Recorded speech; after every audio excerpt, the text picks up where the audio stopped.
Guys, আসসালামু আলাইকুম। আপনারা কেমন আছেন? আমি বেশি ভালো না গো। আমার ঠান্ডা লাগছে, নাক মুখ খালি কামড়াইতেছে। এই দেখেন আমি কি করতেছি। আমি এই যে এখানে ধনিয়া পাতা, তারপরে শুকনো মরিচ, ধনিয়া পাতা দিছি, শুকনো মরিচ দিছি, পেঁয়াজ রসুন বাচ্ছি, যে বেগুন ভর্তা করলাম, তারপরে করবো সিম ভর্তা। এই যে সিম ভর্তা, আজকে ভর্তা দিয়ে খাবো, ভর্তা দিয়ে খাবো। ঠান্ডা লাগছে তাই ভর্তা দিয়ে খাবো। এই যে বেগুন ভর্তা হয়ে গেছে, এই যে বেগুন ভর্তা, বিসিওয়ালা বেগুন, মম্মি সিঙ্গা বেগুন এটা বলে। এই যে বেগুন ভর্তা হয়ে গেছে আমার। এখন এখন বানাবো এই যে সিম ভর্তা। সিম সিদ্ধ করে রাখছি, এই যে এগুলোর সাথে ধনিয়া পাতা, শুকনো মরিচ, পেঁয়াজ রসুন ভাজা চটকাইছি, মানে কষলাইছি। গরম ভাত দিয়া সেই মজা, নাকি কন? গরম ভাত দিয়া ভর্তা দিয়া খাইতে সেই টেস্ট। এই যে বিসিওয়ালা সিম, অনেক আছে বিসিওয়ালা সিমের ভর্তা পাড়ায় বাইটে বানায়, আমরা পাড়ায় বাড়ি, আবার এমনও বানাই। ঠিক আছে, তো আজকে পাড়ায় বাটবো না, আজকে শুধু হাতে কষলায় কষলায় বানাবো।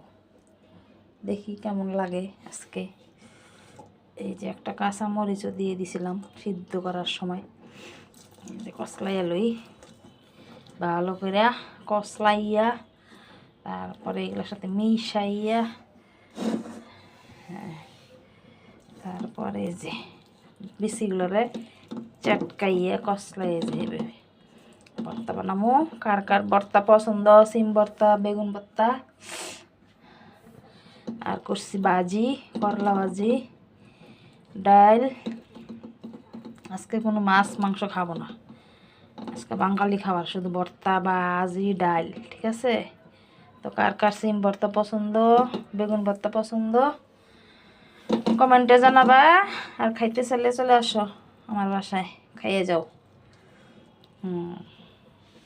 সেই মজা, সে টেস্ট। এই যে এইভাবে চটকাইয়া চটকাইয়া সিম ভর্তা। কড়াইটা লরসকে। তো কার কার ভাল লাগবো? আমার হাতে কষলানো ভর্তা পাড়ায় বাইটে এক মজা, আর হাতে কষলায় খালি এক মজা। বুঝতে পারছেন গাইস? এই জন্য আজকে হাতে কষলায় বানাইতেছি, আজকে পাড়ায় বাটবো না, আলসি লাগতেছে বাটতে। আর ভাত বসাইছি টিপা টিপা গ্যাসে, গরম ভাত দিয়ে খাবো। তো সবাই ভালো থাকেন, দোয়া করেন আমার জন্যে, আমিও দোয়া করি আপনারা ভালো থাকেন, সুস্থ থাকেন। ঠিক আছে, আর কে কে খাবা চলে আসো।